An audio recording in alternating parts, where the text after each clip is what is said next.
Bricc Baby, do you think Kendrick is going to bring up that Bobby Millies or whatever that young girl's name that Drake was talking to?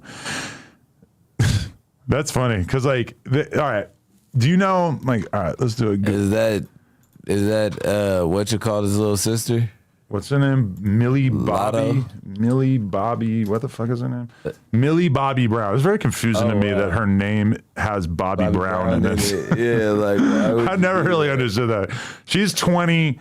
What he's asking about though is basically like, will fucking Kendrick go for like low blows in that whole battle? Which, to be fair, Trap Lil Ross and like a few other YouTubers have tried to like make videos to get across the narrative of like Drake being a weirdo, and it feels like maybe that shit flies on YouTube, but you never heard a rapper mention it. Yeah, I would be surprised to see K-Dot go for like the lowest blow. It depends on Drake's response at this point. Is it on K-Dot to drop before Drake right now? Because he has to fire back at Cole for sure. I feel like that's the dynamic that we've all been wondering about, because you basically have a situation where Cole was the first one to respond. So you can imagine that ever since he responded, Kendrick's been at least thinking, never mind recording and getting ready to drop something in response to Cole. But then Cole apologizes. And from Kendrick's position, it's kind of like, damn, he just showed me love and respect. Am I really going to drop a fucking diss about him? But then meanwhile, I don't know if you heard, academics claimed that he texted Drake and was basically like, you ain't gonna do no hoe shit like this, right? About the J.Cole apology. Yeah. And he said that Drake basically responded and said, you must not know me if you think that I'm gonna back down. Yeah. So that's interesting, because that in itself is almost like Drake saying that J.Cole is kind of a bitch, right? Yeah, it's like, nigga, you think I'm going out like that? You got me fucked up. Yeah. So when is it coming though, Drake? Like why are we?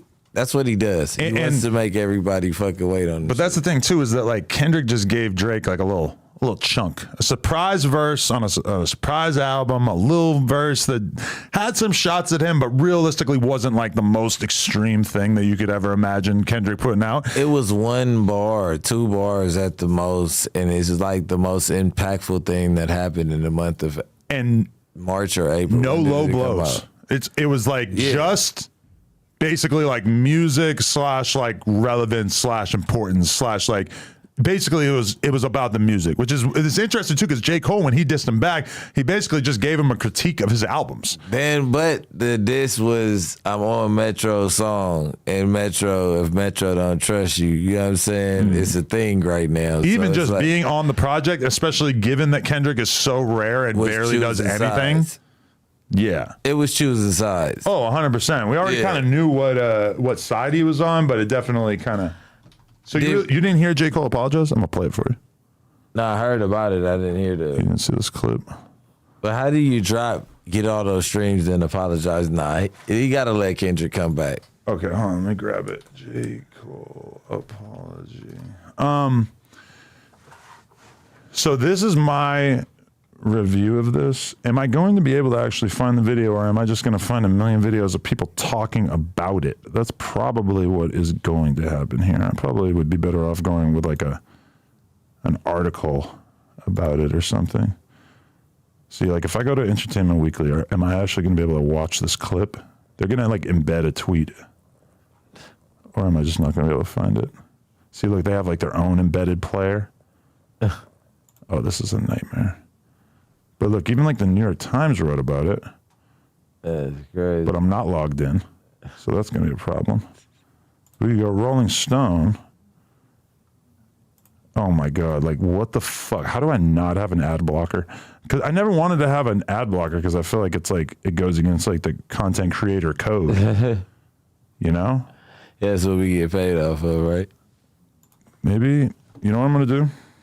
This is also the worst podcasting ever because I'm fucking doing this on the fly, but J. Cole apology. I'm just going to play the audio off my phone because it'll be easier to find on Twitter since we're not logged in. Okay, here we go. Yeah, put this up for DW. I found it. Here we go.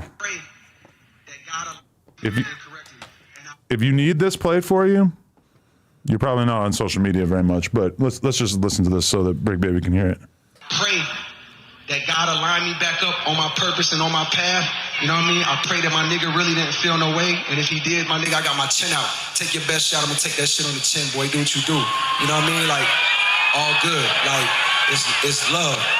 And I pray that, I pray that y'all are like, forgive a nigga for like the misstep, and then I can get back to my true path. Cause I ain't gonna lie to y'all.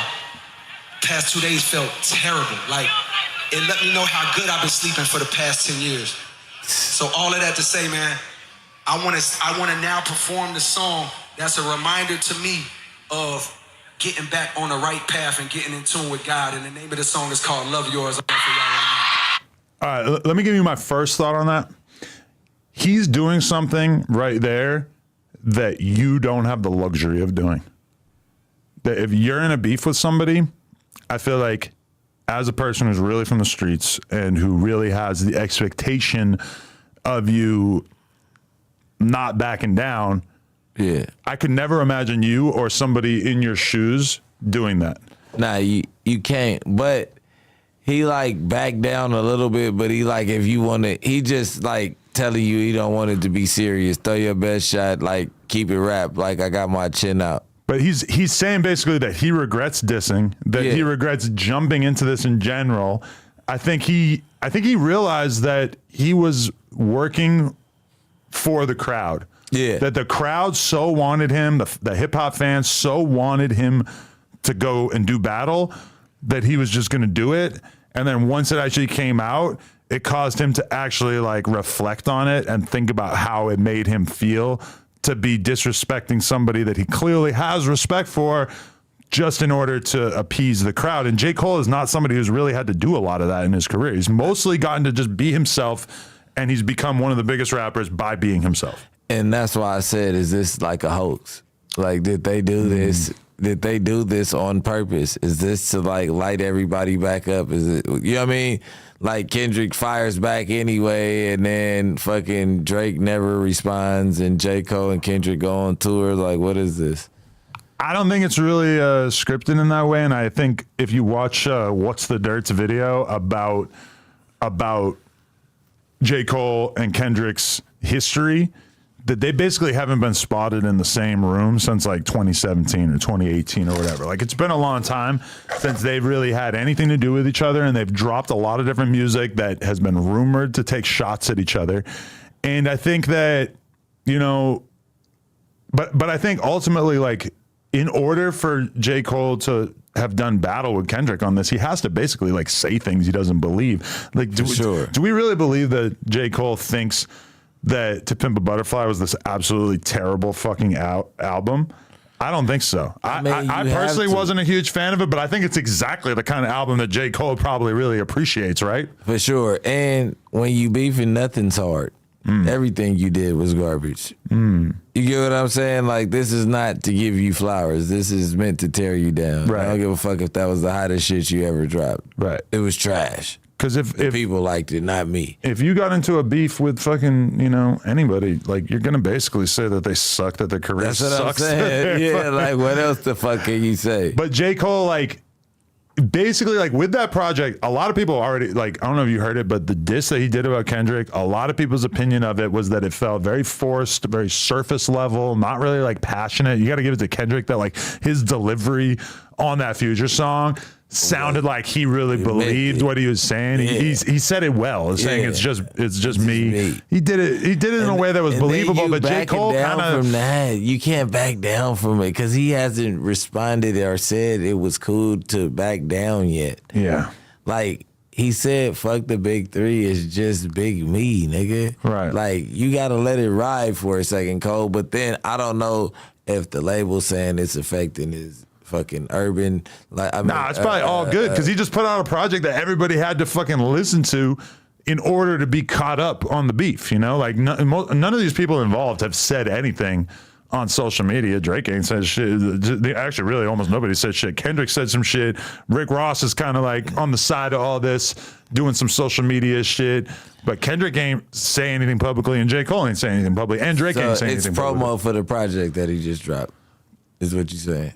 I think that That song was on the project? On the Future project, yeah. No. I'm not talking about. Oh, the J.Cole project. J.Cole put out a project. The whole thing has a couple of shots at Kendrick and stuff, but for the most part, there's like one song that really seems to take aim at the whole Kendrick situation. But he doesn't really like jump out the window or anything because... No, I heard the song. I heard the one diss track, but it came with an album. Yeah, there's a whole album. Oh, yeah, it's all promo. This is the thing, is that we've kind of gotten to the point in hip-hop where all the top rappers... there's not like a sense of competition. This has like initiated and instituted a sense of competition that I think like everybody the rap world needed is enjoying it. Like Yeah. it's giving us a real reason to care about a Drake project right now or a J. Cole project that we didn't really have before. And I feel like that overall, like that's given us something that we were kind of missing because there was so much more conversation about who was the best rapper in the 90s and the 2000s, you know? And we've kind of gotten away from that because clearly like the winner in all these situations is kind of like based on who has the most sales. Like we've gone full algorithm. And the good part about this is nobody's gonna die. Nobody's gonna get beat up. It's Cole, Kendrick, and Drake. It's pure entertainment. Like, that'd be dope. Like, people need competition. Maybe motherfuckers will start rap competitions that won't involve bodies dropping. And Kendrick is kind of like the dude who, this is not the first time that he's like initiated that sense of conflict because when he did the Control verse back in the day, it was kind of the same thing. He called out all these rappers, but he didn't diss them on a personal level. He just said, I'm a better rapper. Yeah. And it initiated a whole era of everybody kind of going back and forth and everybody either responding or talking about why they didn't respond. And it made like the whole sporting element of rap seem a lot more interesting for a while. And I feel like Kendrick relevant. We felt like we were getting a really dope taste of that from this. And that's why people are so disappointed that J. Cole backed down. He didn't get a response from Kendrick. He didn't like drop a project that was out of line or that was like really doing some crazy overwhooping shit. Some Eminem beef type shit. He responded with a musical critique of Kendrick, and apparently that was enough to make Cole feel sick to his stomach. And like he really just wanted to step away from the beef. I feel like everybody was disappointed because he just didn't even like get to the point of really saying anything offensive. Why does he say that he been getting good sleep for the past 10 years, the last 2 days? Like, he hasn't been able to sleep since he dropped it. He felt that bad. Like, come on, bro. I know, it's like hard to believe. Come on, bro. Like, what the fuck are you talking about? Like, you just saying shit at this point. All right, I know that feeling to a certain extent because sometimes you'll be in a public war with people, right? And then you'll say something that feels a little out of pocket or feels a little bit over the top. And sometimes I felt this way when you're like dissing people and you end up like really saying some shit that, you know, I don't believe in karma necessarily, but it makes you feel like, oh, I'm kind of in a deficit karma wise after the shit that I just got done saying online, you know?